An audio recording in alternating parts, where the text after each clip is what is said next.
घमंडिया गठबंधन के खतरनाक सिंगल पॉइंट एजेंडा पर जैसे ही प्रधानमंत्री मोदी जी ने प्रहार किया, लालू एंड पार्टी के युवराज राजकुमारी एकदम से बौखला गए।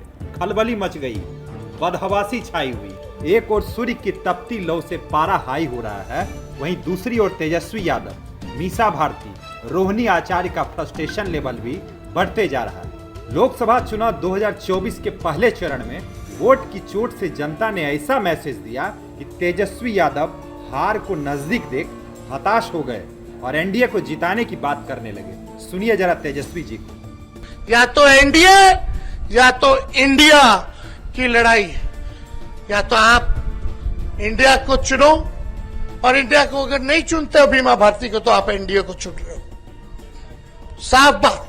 भाई तेजस्वी की बौखलाहट बहन को बर्दाश्त नहीं हुआ, बोली जिता दीजिए किसी को भी। सुनिए एक बार पाटलिपुत्र की राजद प्रत्याशी मीसा भारती। दोनों तो एक ही है, हम तो देश बचाने की बात कर रहे हैं।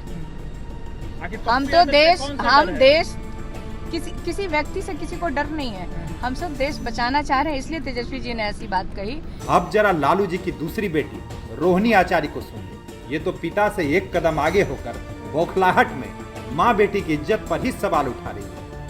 किनके बेटे हैं वो? उनकी माता जी कौन है? उनके पिताजी कौन है? और उनका बेटा बेटी है कि नहीं है? हाँ? ये सब पड़ोसिए के हैं।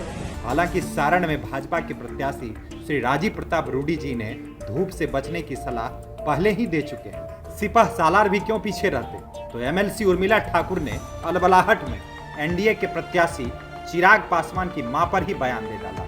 सुनिए जरा गौर से।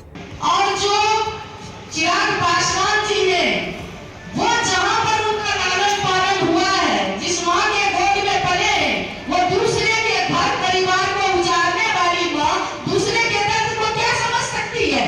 पहले चरण में लालटेन की लौ मंद पड़ गई है और दूसरे चरण में ये बुझकर खत्म हो जाएगी, क्योंकि अब एलईडी का जमाना है। मसलन अभी तो बौखलाहट का ये ट्रेलर भर है, जैसे जैसे चुनाव अगले चरण में पहुंचेगा लेवल और भी हाई होगा, इसमें कोई दो राय नहीं।